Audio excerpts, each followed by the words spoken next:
Emma sat at the corner table of the little Italian restaurant, nervously tapping her fingers against the wooden surface. Her friend had insisted she give blind dating one more try, promising that this time would be different. After all, Emma was a single mom who hadn't had the luxury of romance in years. Her days revolved around double shifts, bedtime stories, and bills stacked high on the kitchen counter. Tonight was supposed to be her chance to remember what it felt like to be seen as a woman, not just as someone holding her life together with sheer determination.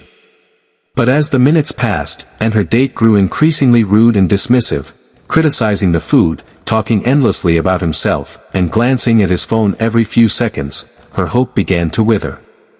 She reminded herself she was strong enough to survive worse, but the disappointment stung more than she wanted to admit. With a polite smile, she excused herself, ready to head home and erase the evening from memory. That's when she noticed him, another man, sitting a few tables away, quietly watching the scene unfold. He wasn't staring in judgment, but with a kind of curiosity, almost like he recognized her pain. Their eyes met for a fleeting second, and Emma felt a warmth she hadn't expected on such a cold night.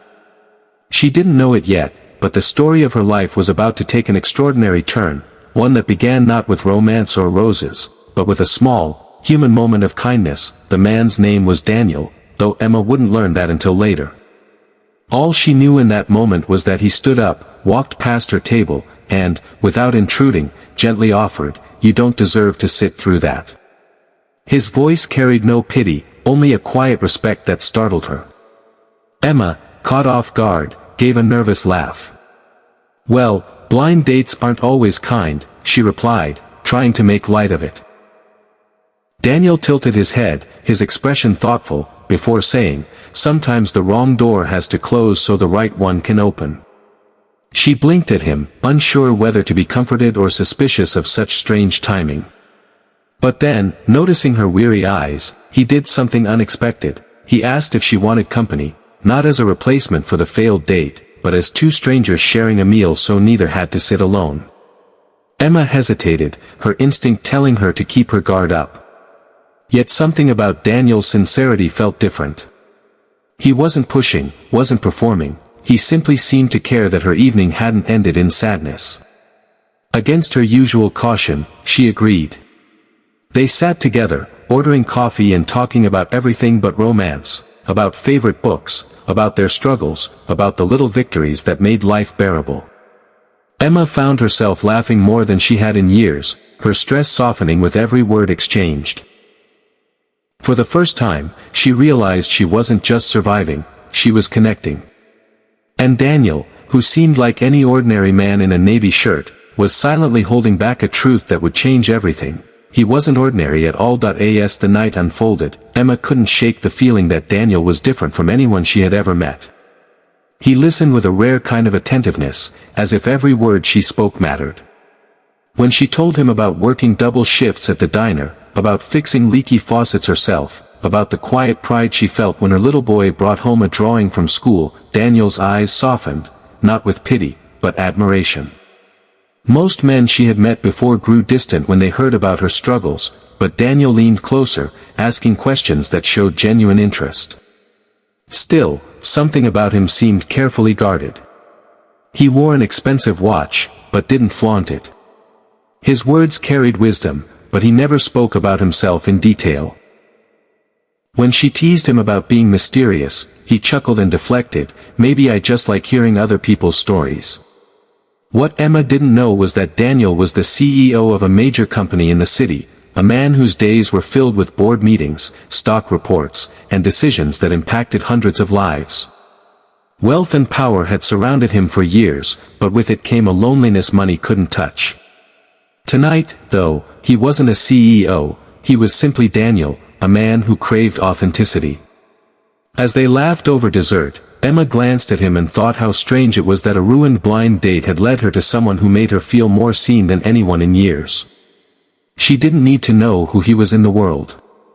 All she knew was that he made her forget, for a little while, how heavy her burdens had been. Over the following weeks, Emma and Daniel found themselves drawn back to each other again and again. It began with casual coffee meetups, then evening walks by the river, and eventually, dinners where laughter seemed to linger long after the plates were cleared. For Emma, it was terrifying and exhilarating all at once. She had promised herself never to depend on anyone again, not after years of struggling alone and learning the hard way that people sometimes walked away when life got messy. But Daniel wasn't walking away. He showed up when her car broke down, insisted on carrying groceries when her arms were full, and even sat patiently on the floor playing with her little boy's toy trains, as though nothing else in the world mattered. Yet still, Emma worried. She didn't know his full story. She thought of him as kind, hardworking, and maybe a little private, but she never imagined the scale of his world.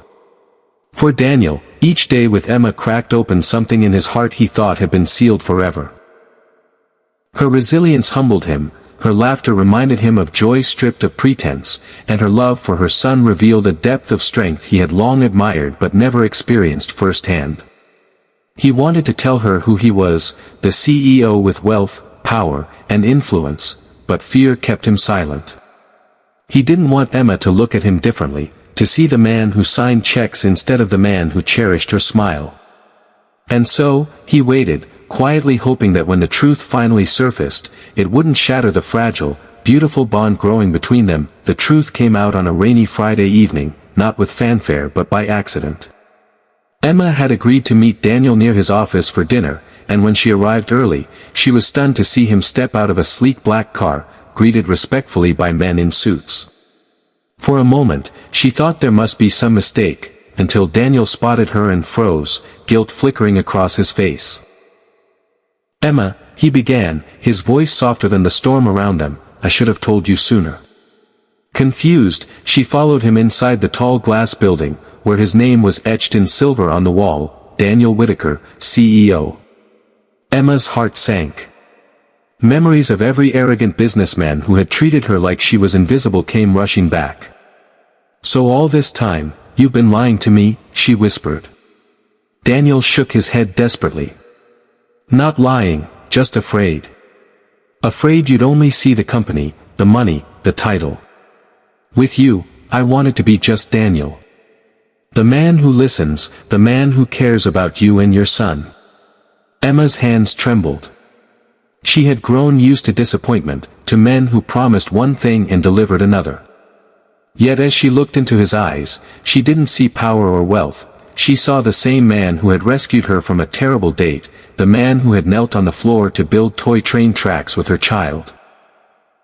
The silence stretched, heavy and raw, until Emma finally breathed, "I don't need a CEO, Daniel. I just need the man who showed up when no one else did." And with that, the storm outside seemed to quiet, as though the world itself paused for their hearts to choose. From that night forward, Emma and Daniel stepped into their future with a new kind of honesty.